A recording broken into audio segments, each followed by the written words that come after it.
आरती बहुत ही काली और सुंदर स्वभाव की लड़की थी, लेकिन उसकी बदकिस्मती उसके काले रंग को देखकर कोई भी उससे शादी तक नहीं करना चाहता था। आरती जब हुई तो घर में रौनक आई, खुशहाली आई, जिसके बाद उसको घर में बहुत प्यार मिला। ऐसे ही एक दिन आरती की माँ की मृत्यु हो जाती है, जिसके बाद सब आरती पर ताने कसते हुए कहते हैं, कोयले की तरह काली है ये तो, मनहूस अपनी माँ को भी खा गई। आए हाय, तवे जैसी शकल की तेरे से शादी कौन करेगा? इसके घर में तो कोई भी नहीं है इसके जैसा। माँ भी ऐसी नहीं थी और ना ही इसका बाप ऐसा है। ऐसे ही आरती की माँ के मौत के बाद आरती के पापा आरती की शादी करवाने के लिए उसके पीछे पड़ जाते हैं। आरती बहुत ज्यादा काली थी और उसके काले रंग को देखकर कोई भी लड़का उससे शादी नहीं करना चाहता था। आरती भी परेशान थी। उसकी शादी के जो भी रिश्ते आते वो वापस लौट जाते। ऐसे ही एक दिन, मैंने कहा था ना पापा, मेरी शादी करवाने की जिद मत करिए, मैं ऐसे ही ठीक हूँ। मेरे काले रंग को देखकर मुझसे कोई शादी नहीं करना चाहता। सबको महंगी मोटर गाड़ी, बस पैसे से ही प्यार है। शायद मेरी शादी कभी होगी ही नहीं। बेटा मेरी बात तो सुनो। आरती गुस्से से घर से चली जाती है, जिसके बाद अकेले बैठे हुए वो खुद से बातें करती हुई बोलती है, कोई मुझसे शादी नहीं करना चाहता। इसमें मेरी क्या गलती है कि मैं इतनी काली हूँ? भगवान ने मुझे ऐसा क्यों बनाया कि हर कोई मुझे नापसंद कर देता है? ऐसे ही कुछ समय बाद एक गरीब घर की औरत अपने बेटे को बोलती है, हरीश, मैं कहती हूँ सेठ की बेटी से शादी कर ले, उससे कोई भी शादी नहीं करना चाहता। लेकिन माँ, ऐसी काली लड़की से शादी क्यों करूँ? मुझे अपनी जिंदगी बर्बाद नहीं करनी। तवे की तरह काली है वो। अरे मजबूरी समझ, उसका बाप कितना पैसों वाला है, उसकी एक लौती लड़की है, दहेज में काफी कुछ मिलेगा, मौका अच्छा है, कर ले शादी। यूं ही लालच में माया अपने बेटे का रिश्ता लेकर महेश के घर पहुंच जाती है, जिसके बाद महेश बोलता है, कहीं तुम्हारी भी दहेज की डिमांड तो नहीं? जी नहीं, हमें कुछ नहीं चाहिए, हमें तो बस आप अपनी बेटी दे दो, हमें और कुछ नहीं चाहिए। तुम्हारा बेटा सुंदर है और मेरी बेटी से शादी क्यों करना चाहता है फिर? जी वो हम भी गरीब हैं और हमारी भी मजबूरी है। मेरे बेटे से कोई शादी नहीं करना चाहता, इसलिए मैं आप लोगों के पास आई हूँ रिश्ता लेकर। मानती हूँ हमारी और आपकी कोई बराबरी नहीं है, लेकिन मैं चाहती हूँ कि आपकी बेटी मेरे घर की बहू बने। ठीक है, हमें मंजूर है। हम अपनी बेटी की शादी तुम्हारे बेटे से तय करते हैं। ऐसे ही माया अपनी गरीबी का फायदा उठाकर अपने बेटे की शादी उस काली लड़की से करवा देती है, जिसके बाद उसको दहेज में उसके पिता कुछ नहीं देते और उसकी सास उससे चिढ़ने लगती है। महारानी अभी तक घोड़े बेचकर सो रही है, कुंभकर्ण की तरह। उठ जा कलमुही। वो माँ जी रात के समय सो नहीं पाई थी तो आँख नहीं खुली। मैं अभी चाय बना कर ले आती हूँ। नहा कर चाय बनाइयो, कहीं तेरे काले रंग से पसीना ही न टपक जाए। जा नहा करा। आरती अपनी सास के ताने सुनकर नहाने चली जाती है और चाय बनाकर अपनी सास को पकड़ा देती है। लो माँ जी चाय। ला, ये क्या, चाय भी अपनी तरह काली बनाई है, ना चीनी सही से डाली है, चाय पत्ती का डिब्बा ही पलट दिया क्या तूने? आरती अपनी सास की बात सुनकर रोते हुए अपने कमरे में चली जाती है, जिसके बाद अपने कमरे में बिना कुछ खाए पिए वो सो जाती है। शाम होते ही हरीश आता है। जब तक आरती उठकर फ्रेश होकर खाना बना लेती है, जिसके बाद टेबल पर खाना लगा देती है।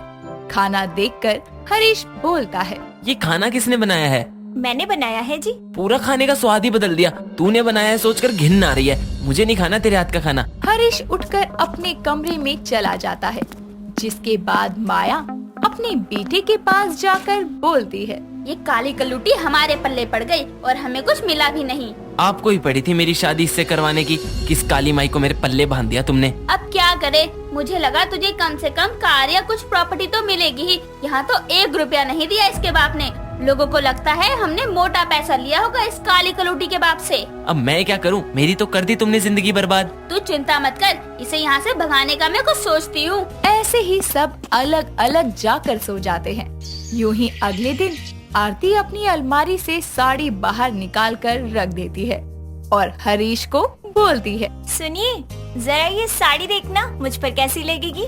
तुम कुछ भी पहनो, तुम पर कुछ नहीं जचेगा। तुम्हारे काले रंग में सब मिलकर एक जैसे हो जाएंगे और तुम्हें जो पहनना है वो पहनो, मुझसे पूछने की जरूरत नहीं है। इतना बोलते ही हरीश अपने बाल सेट करके बाहर चला जाता है, जिसके बाद आरती दुखी होकर बोलती है। मैंने सोचा था ये लोग शादी के बाद मुझे खुश रखेंगे, लेकिन मुझे क्या पता था कि बाकी सबकी तरह इन्हें भी बस पैसों से ही प्यार है। इससे अच्छा तो मैं कुंवारी ही थी। ऐसे ही कुछ समय बाद हरीश की सरकारी नौकरी लग जाती है, जिस वजह से वो खुशी खुशी घर को आ रहा होता है और एक कार एक्सीडेंट में उसके पैर की हड्डी टूट जाती है, जिसके बाद उसे कोई हॉस्पिटल से प्लास्टर करवाकर घर छोड़ने आता है। ये देखकर आरती बहुत परेशान हो जाती है और अपने पति की खूब सेवा करती है। धीरे धीरे हरीश ठीक होने लगता है। डॉक्टर कुछ दिन बाद हरीश का प्लास्टर खोल देते हैं और थोड़ा बहुत चलने को बोलते हैं। आरती हरीश को चलाने की भी कोशिश करती है, जिसके बाद हरीश अपनी पत्नी के प्यार और सेवा को देखकर उसे बोलता है। आरती, इधर आओ मेरे पास। मुझे माफ कर दो, मैंने तुम्हारे साथ बहुत गलत व्यवहार किया। शायद मुझे ऐसा नहीं करना चाहिए था।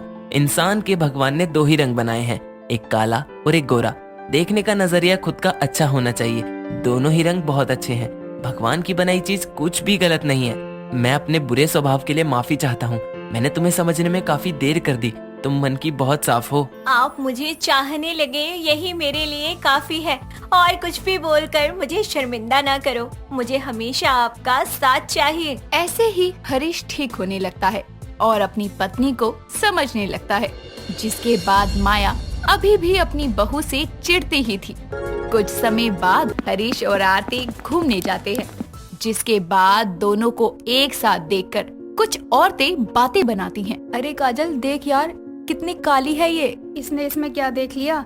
कितनी काली है ये, न रंग न रूप। और इसके पति को देख, ब्लैक एंड व्हाइट कॉम्बिनेशन। हाँ यार, लड़के के मैचिंग तो बिल्कुल भी नहीं है। पता नहीं क्या देखकर पसंद कर लिया। इसका नाम तो कल्लो खत्री होना चाहिए। अगर ये रात को बाल खोलकर खड़ी हो गई ना, तो कोई भी इसको देखकर डर जाएगा।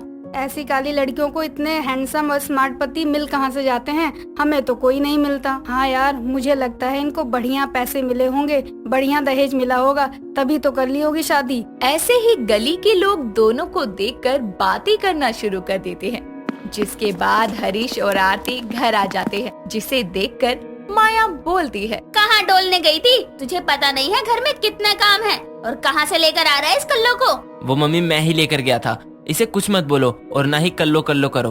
अब बस बहुत हो चुका। हम कौन होते हैं काले गोरे में फर्क करने वाले? आपको याद है बचपन में आप मुझे नजर से बचाने के लिए काला टीका लगाती थी, और काली माता भी तो काली हैं, फिर भी आप उनकी पूजा करते हो ना। इसमें इसकी कोई गलती नहीं है। इसका रंग काला है तो हम सब ही हैं जिन्होंने ऐसी गलत धारणा बना रखी है। समाज में हम सब लोग धब्बा हैं इंसान के नाम पर, जो दूसरे इंसान से इस तरीके का भेदभाव करते हैं। कुछ नहीं रखा इन सब बातों में। सबको प्यार चाहिए, प्यार बांटो। बेटा, मुझे माफ कर दे, मैं गलत थी। मुझे समझने में गलती हो गई। इस चमक धमक की दुनिया में आकर इंसान भटक ही जाता है, जिसे सब अच्छा अच्छा ही दिखता है। मैंने इसके अंदर कभी अच्छाई देखी ही नहीं। बहू, माफ कर दे मुझे। माँ जी, कोई बात नहीं, अब मुंह मीठा करो। हम गरीब नहीं रहे, इनकी सरकारी नौकरी लग चुकी है।